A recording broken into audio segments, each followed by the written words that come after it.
welcome to Olivia on Purpose, a WSPA Plus exclusive podcast where we talk to the who's who of the Upstate about resume, career, what it takes to make it in the industry. We have none other than this morning joining us, Chef Michael Sibert. Thank you so much for being here with us on the podcast.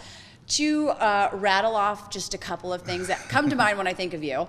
Obviously, white wine and butter, Chop Champion, and most recently, a huge congratulations, USA Today 2026 Restaurant of the Year, 39 named, you're the only one in the state of South Carolina. Yes. How exciting is that? When did you learn this news? I learned the news when I was actually boarding a plane heading to New York. So did that like make the trip just, let's celebrate? I mean, it was a business trip, so okay. Of course, I was like, oh man, I'm not at the restaurant, so I can't like be prepared for the amount of people that are about to flood the restaurant right now. For those of you who don't know you, as if everyone's not tuning in because they want to hear more about you. Okay. Introduce yourself.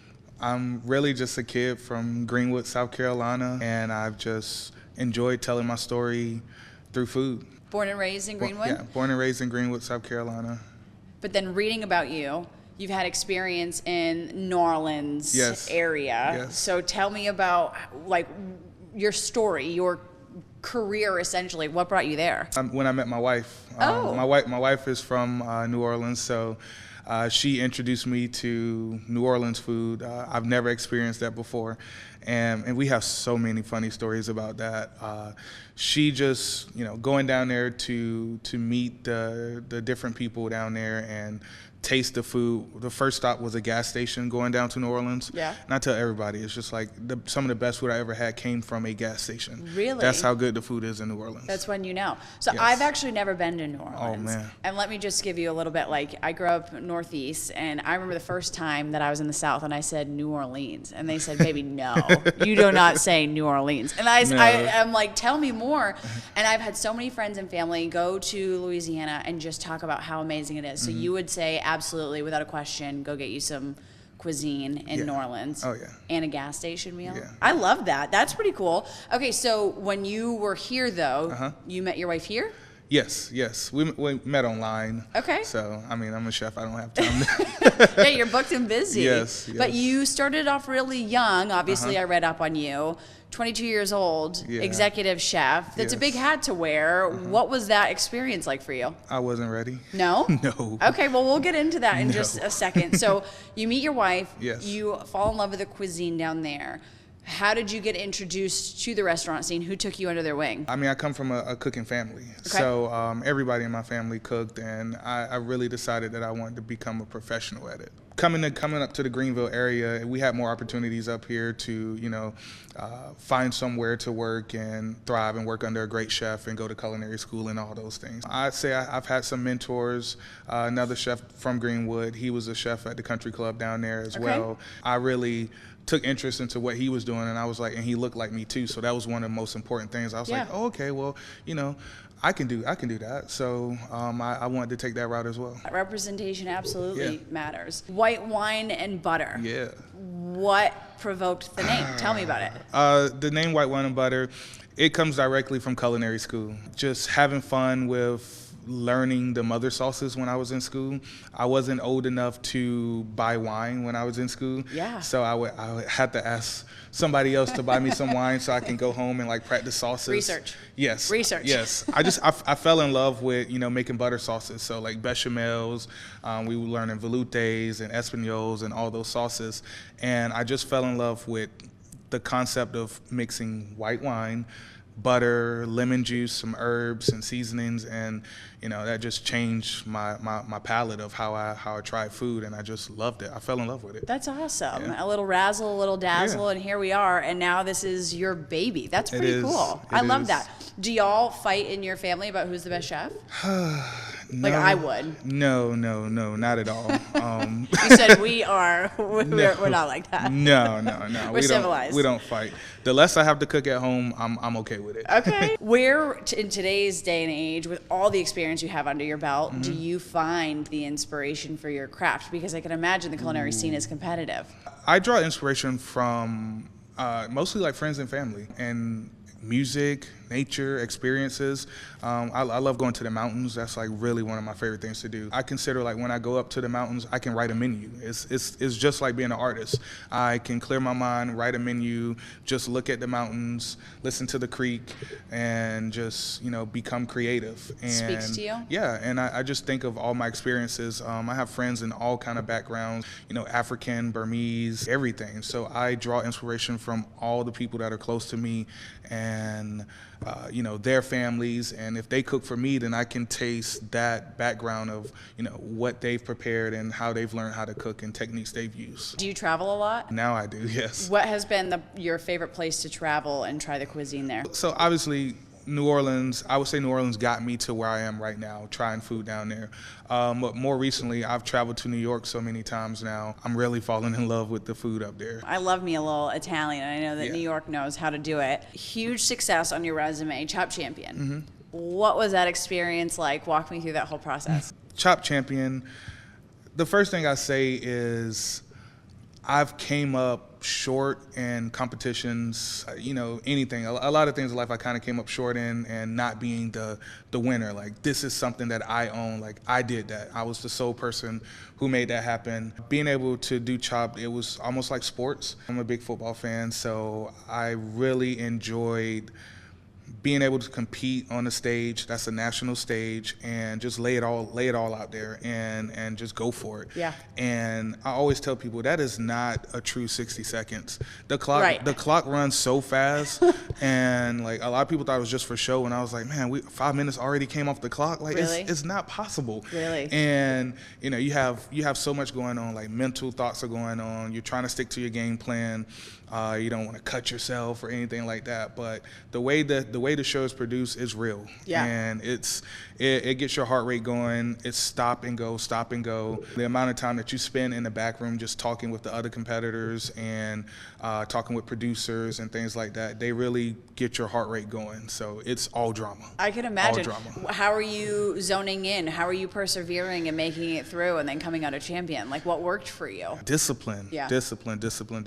A lot of mental toughness, you know, just having those conversations with myself internally, sticking to the gut, doing what I know will work, sticking to the game plan. Yeah, and surely, obviously, it did.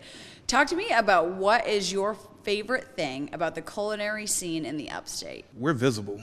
Yeah. Yeah, we're making some noise right now. We should, and I mean, you're a part Yeah, of it. Like, how yeah. exciting is that? Yes, you know, Greenville with the Michelin announcements and the recommendations, James Beard, all those guys, and now, you know, myself with USA Today, that's happened before, and, you know, to be the sole one to represent the Upstate here and South Carolina as USA Today, I mean, that's an amazing feeling to see, like, how far we've grown, and to hear people talk about, you know, Greenville is becoming a foodie town, and then the surrounding areas. I'm in Greer, so I've always said that I want to help be that bridge between Greer and Greenville and the surrounding areas, and for people to, like, put respect on our name. Yeah. Like you gonna respect what we doing around here. Like, we have access to a lot of things that everybody else has access to, and in the South we can cook some food down here. And you are making strides in the Greer community Yeah. as a Black chef, Yes. owning a space and the space to own at that, Yes. right? You are making strides. We talked about representation earlier and what that means. What does that feel like for the young men who are looking to you for inspiration? What really means the most is, like, the support from the people who look like me. To, you know, see the people who come up to me. I'll be out shopping and somebody's like, "I'm proud of you," and I was like, "Oh, Yeah. you proud of me?" I was like, "What did I do?"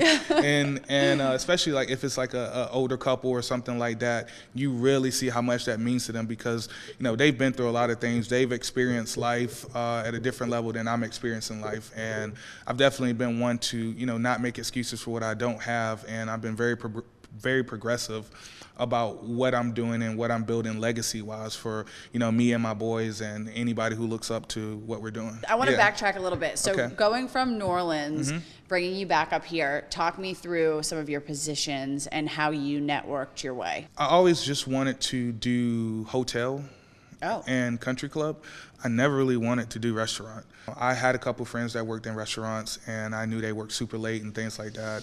And it wasn't until I met my wife that she showed me a bigger vision. She was like, "Bro, we can do so much more than. She saw the vision. Yeah, I love like, that. She's like, we can do so much more or whatever. Like, don't box yourself in and think that you can only do this and all that. So like, she kind of really taught me real entrepreneurship and being able to branch out and take that leap of faith to do your own thing. So, just coming from all my experiences from each country club that I've worked at, each hotel I've been a part of, each restaurant I've been at, and just taking experiences from all of them, now combined with the traveling, that, you can really do whatever you want to do. How did that then transition to, like, when did you originally move back to the Upstate to plant your seeds here and y'all were going to make the move? I went back and forth from Greenwood for a while. Oh. Yeah, so I was driving from Greenwood to Greenville when I was working. Okay. Back and forth. And my last country club job, I was there for about 5 years. And that's when I met my wife, when I was at my last country club job. Okay. So when I met her there and she took me out of the Upstate to travel and things like that, it was during COVID. So after COVID, that's when we really realized that we can do this ourselves. That's a small window for Yes. you to have blown up. Well, Right. First of all, shout out Samantha. Like, let's give credit where it's due. That's the goat. Yeah, she is. So that's actually one of my questions that my husband, because we met Samantha together when we were at your restaurant, is y'all work together. Yeah. Me and my husband, I love him more than anything. We'd probably wring each other's necks. How does that dynamic work for y'all? It's a yin and yang between the two. Respecting each other's time, boundaries, communication, all those things. A lot of people don't know, when we started, we had everything in our house. All restaurant equipment that you see at our prep kitchen, all it was in our garage. Our office was the third bedroom, which is now the baby's room. Okay. And we were hosting private dinners in our living room. We didn't even have furniture. So all these things we built around this company. And for our first 4 or 5 years, we're just now getting to the point where, we have a prep facility, we have a restaurant now, and, we have the people surrounding us to help us do these things. But, we had to have a cutoff, and we had a threshold. Like, the bedroom was the threshold. Like, I didn't want to talk any business in the bedroom because the house was business. Right. We couldn't separate it until we got our own facilities and things like that. So now that you have the boundary to separate work and life, Yeah. do you still find y'all taking work home with you, or is it a healthier dynamic now? My mentor taught me, he was like, there's no really such thing as work-life balance. It's a harmony. No, So there's not. It's Impossible question. It's a harmony. Like, you see the memes of like, owning a business that have you, standing in the middle of the grocery Totally. store, just On the texting phone. like you're in a toxic relationship Yep. or whatever. So it's every bit of that. It's pretty relentless to do what we do, to be entrepreneurs, to be the modern day mom and pop. Pretty much, it's relentless. I know how to cut it off. I can cut it off when I want to. It's a lot harder for my wife to cut it off. Yeah. But we have that conversation. I'm like, hey, all right, we're good, babe. Let's shut it down for the evening. Yeah. Like, let's shut it down. When you get to a point like we are right now, if you're just relaxing on the couch, you feel like, man, I could be doing so much for the business right now. I can be doing this. I could be doing that. But I want to convert that time over into, time with the boys now, spending time with your family and enjoying birthdays and things like that. Well, this sounds like the perfect space to take a quick break. We will get back to more Olivia on Purpose right after this. Hello and welcome back to Olivia on Purpose, a WSPA Plus exclusive podcast. In the hot seat today, we have Michael Sibert, we have Chop Champion, White Wine and Butter restaurant owner. You are just the whole kit and caboodle. Yeah. Tell me about what sets you apart and your craft from some other restaurants here in the Upstate. I feel like right now I'm walking in my purpose, and it's not as uncomfortable as it's been in the past. I'm okay with not trying to box myself in and make a certain type of food for a certain group of people, or be told that I have to do X, Y, and Z because I have higher ups and things like that. I'm to a point where people appreciate Chef Michael for who he is, the creative artist I became. And I just like to, again, just showcase my story through food and no restrictions, really. I just like to use all my experiences and my background to get to this point, to put that on your plate. Do people recognize you from Chop? Do they recognize you more so from your restaurant here? Oh, chopped. Not really? Yes. When you talked about earlier going to like get a little bit of relax and you're in the woods, you're hiking and stuff. Yeah. Have you ever come up with an idea in your head and you thought this is going to be the best thing ever and you hated the way it tasted? Oh, of course. Really? Of course. Okay. I'm my biggest critic. I just feel like it's a magician, like the fact that you're able to think up things and pair it is just a gift. Yes. I would burn water. Yes. So tell me, what was something that maybe surprised you and you were like, wow, this is a lot better than I thought? Anything? Probably the Royal Street. Okay. Our Royal Street pasta on the menu. What is it? So it's a limoncello pasta. Oh. Yes. Never heard of that in my life. Exactly. We were traveling to Utah. I was doing a private dinner in Utah, and we went to this old school Italian restaurant. And when I went there, they were fully booked, and my wife was like, I tried to make the reservation, and she was like, I got this. So she made the reservation. She told them like who we were and why we were there and all that stuff. They made us a table in the middle of the restaurant, and the best pasta I ever had in my life. They pulled up a table for you. They pulled up a table in the middle of the restaurant. It's pretty important. Tableside service, everything. Fell in love with everything. And we ordered this pasta. I don't even think they called it a limoncello pasta. Okay. But it was first bite. I was like, wow, why is this so good? What's going on here? And after dinner, the owner came out. He took me back to the kitchen. He was like, so you're a chef? And I was like, yeah. He was like, let me show you this. And he showed me exactly how to make the pasta. He said, this is my mom's recipe. She would be more than happy if I shared it with you. So, take it, make it your own, and do your thing with it. And that became what I tell people our most controversial dish, because a lot of people don't understand the flavor profile of it. Like, why is this pasta sweet? I don't get it. It's just being able to be comfortable now of getting people out of their comfort zone and trying something and just understanding how we can build the concept of these flavor profiles, and it can just transform you and take you to another place. And that's why I love nostalgia when it comes to food too, because you can take simple food and it just reminds you of sitting back home at your grandma's house, or a dish your mom used to make, or something like that. My next question for you, kind of a hot one. Oh, boy. Where do you see yourself in 10 years? The sky is clearly the limit from what you've done since COVID. Are there any dreams? Are there any things that you're aiming to pursue? Yes, I definitely see myself with, brand partnerships, having a product, and, continuing that legacy that I'm building for me and the boys. I look forward to rubbing my feet together and just being able to relax. I'm putting in a lot of work right now, and I'm okay with it. I want to continue to set myself up for the future, and setting myself up for the future is going to mean, I owning my time, like having full control of my time to where, I don't have to have a set schedule to be somewhere every single time, all the time, and, to be able to continue the mentorship and the leadership of the next generation, and just be that person that you can look to. So we spoke earlier about being promoted to executive chef at 22. Yes. That is an achievement in itself. And you said you weren't prepared for it at the time. Was it more like imposter syndrome? It's more of like coming in, stepping into a new role, and having to earn the respect of a lot of people who are much older than you. Yeah. And learning how to command a room and command that respect, and, get your point across without being a typical chef. I never walked around and say, oh, I'm a culinary graduate and I did this, I did that, or whatever. It's always like, how's your home life? How are you doing, or whatever. I have experience in doing this. You've been making this soup a certain way for the past 10 years, but if you do it this way, it would be more efficient for us labor-wise, and it would taste better because we're going to upgrade that ingredient.